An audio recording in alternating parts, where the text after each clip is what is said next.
আমি জানি তারা আপু বলছে আমি শুনছি। এই যে দেখ আমার হাত দেখছো আমার হাত দেখ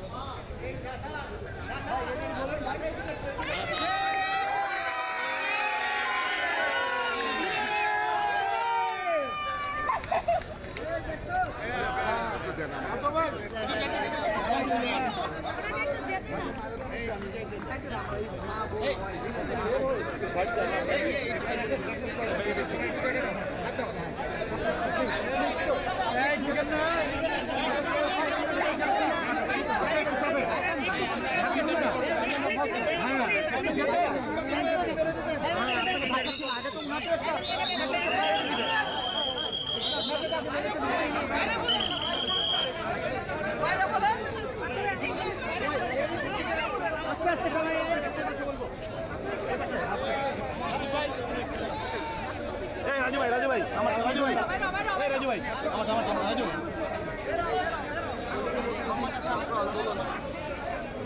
এতগুলি মানুষ মারা গেছে আসলে আমাদের জন্য প্রচন্ড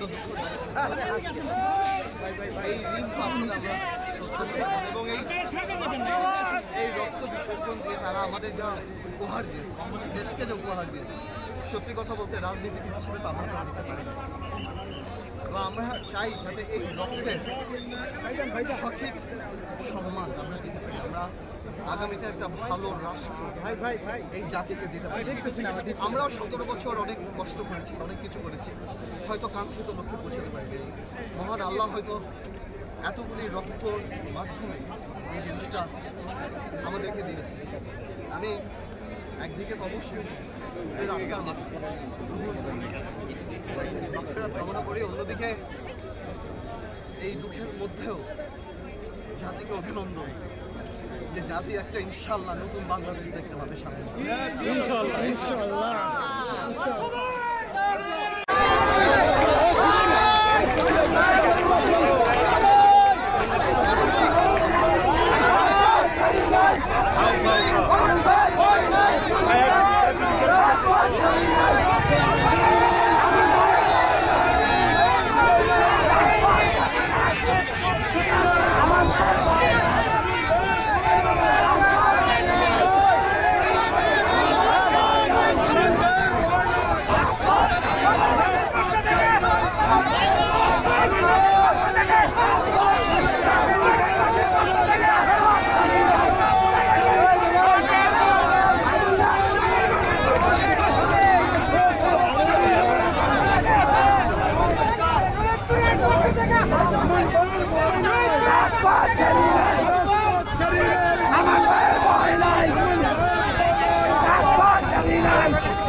বিজয় হয়েছে মানুষ মানে বাংলাদেশের জনগণ একটা দমবদ্ধ একটা মানে গুমট পরিবেশ থেকে আজকে মুক্তি পেয়েছে আজকের এই বিজয় এটি আমাদের দ্বিতীয় স্বাধীনতা ৭১-এর পর এটি আমাদের আরেকবার বিজয় হয়েছে বাংলাদেশের মানুষ আজকে স্বাধীন হয়েছে বাংলাদেশের ছাত্র জনতা তারা বিজয় অর্জন করেছে এটার আনন্দ আসলে ভাষায় প্রকাশ করার কোনো উপায় নাই আমি খালি এতটুকুই বলবো আমাদের সামনে অনেক দায়িত্ব রয়েছে বাংলাদেশের জনগণকে এখন ঐক্য ধরে আগামী দিনে খুব শান্তশিষ্টভাবে বাংলাদেশকে বিনির্মাণে কাজ করে যেতে হবে এবং যারা নিহত হয়েছে তাদের প্রতি আমরা তাদের আত্মার প্রতি আমরা মাঠ ফেরত জানাই এবং প্রত্যেকটি হত্যাকাণ্ডের আমরা সুষ্ঠু তদন্তের মাধ্যমে সঠিক দিকে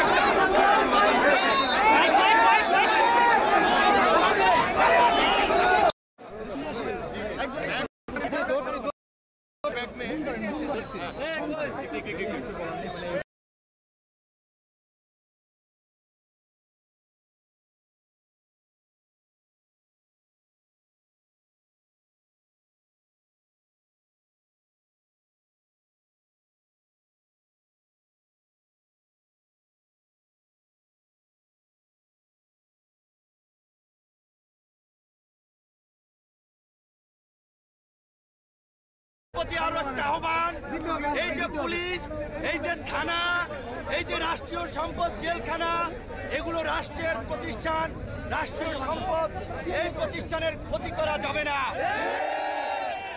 দেখেছেন পশ্চিমবঙ্গে সাম্প্রদায়িক বিজেপি বাংলাদেশকে রাজনীতির চারকার বানানোর জন্য সংখ্যালঘুদের উপরে হামলার এদেশীয় এজেন্টদেরকে ব্যবহার করাটা চক্রান্ত করছে। আপনারা সংখ্যালঘুদেরকে নিরাপত্তা দিবেন। সংখ্যালঘু ভাই বোনদেরকে বলবো, এই বাংলাদেশ আমাদের সকলে, এই দেশই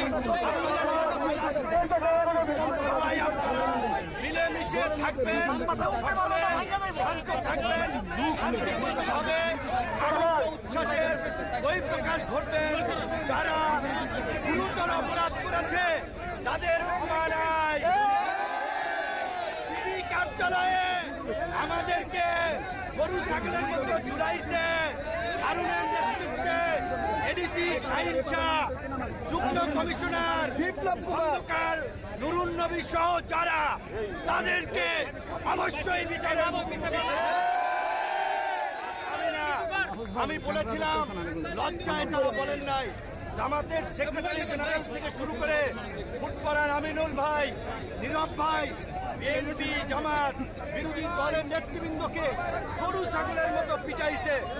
প্রশাসনের মধ্যে এই দুর্বৃত্তদেরকে চিহ্নিত করে অবশ্যই চাকরিচ্যুত করে জেলে ভর্তি। আপনারা গণ অধিকার পরিষদের নেতা কর্মীদেরকে বলবো, অন্যান্য এই আন্দোলন সংগ্রামে অংশগ্রহণকারী দল, ছাত্র জনতার সাথে মিলেমিশে এলাকার শান্তি এবং স্থিতিশীলতা রক্ষায় কাজ করুন। দুর্বৃত্তরা, দুষ্কৃতকারীরা যেন কোনো অঘটন না ঘটায়, আপনারা সেই বিষয়ে সতর্ক থাকবেন। আমি আমাদের রাজনৈতিক কার্যালয় পল্টনে গিয়ে আপনাদের সাথে শান্তিপূর্ণভাবে দেখা সাক্ষাৎ করে বাসায় যাব। তাড়াহুড়ো করবেন না, আমাদের কোনো ভাই যেন পরে আহত না হয়, কেউ যেন কারো দ্বারা সমস্যা না পড়ে।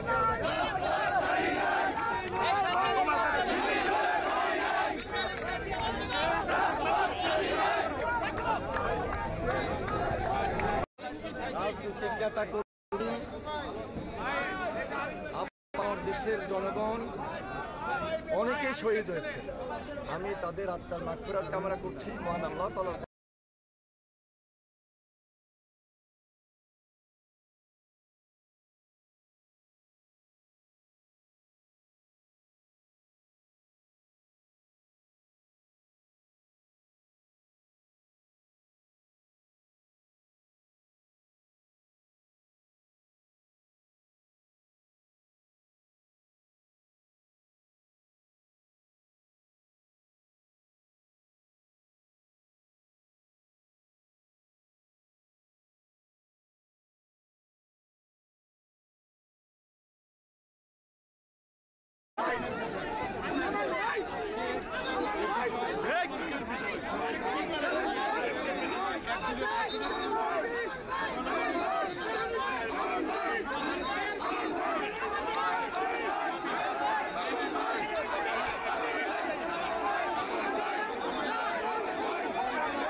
জ্ঞাপন করছি।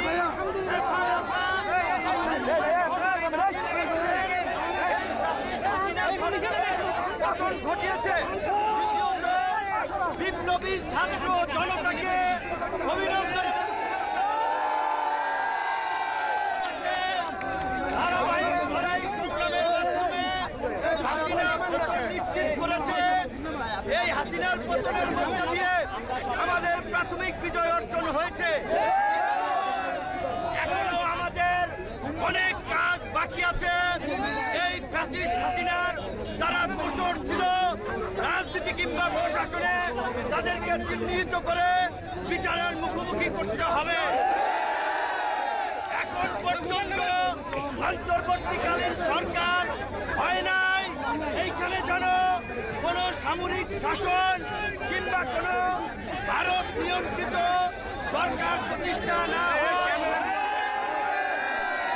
এই জন্য রাজনৈতিক ঐক্যমতের ভিত্তিতে অনতিবিলম্বে অন্তর্বর্তী সরকার গঠন করতে হবে এবং ছাত্ররা ডক্টর মোহাম্মদ ইউনূসকে প্রধান করার যে প্রস্তাব দিয়েছে, আমার দল এবং আমরা সেই প্রস্তাব সমর্থন করছি। আমরা অনুরোধ জানাবো, আজকে সন্ধ্যার আগে মহামান্য রাষ্ট্রপতি ডক্টর ইউনূসের নেতৃত্বে অন্তর্বর্তীকালীন সরকার গঠন করে সংসদ বিলুপ্ত করবেন। আপনাদের প্রতি আরো একটা আহ্বান, এই যে পুলিশ, এই যে থানা, এই যে রাষ্ট্রীয় সম্পদ জেলখানা, এগুলো রাষ্ট্রের প্রতিষ্ঠান, রাষ্ট্রীয় সম্পদ। এই প্রতিষ্ঠানের ক্ষতি করা যাবে না। দেখেছেন পশ্চিমবঙ্গে সাম্প্রদায়িক বিজেপি বাংলাদেশকে রাজনীতির সরকার বানানোর জন্য সংখ্যালঘুদের উপরে হামলার এদেশীয় এজেন্টদেরকে ব্যবহার করাটা চক্রান্ত করছে। আপনারা সংখ্যালঘুদেরকে নিরাপত্তা দিবেন। সংখ্যালঘু ভাই বোনদেরকে বলবো, এই বাংলাদেশ আমাদের সকলে, এই দেশই সবাই মিলেমিশে থাকবেন। সকলে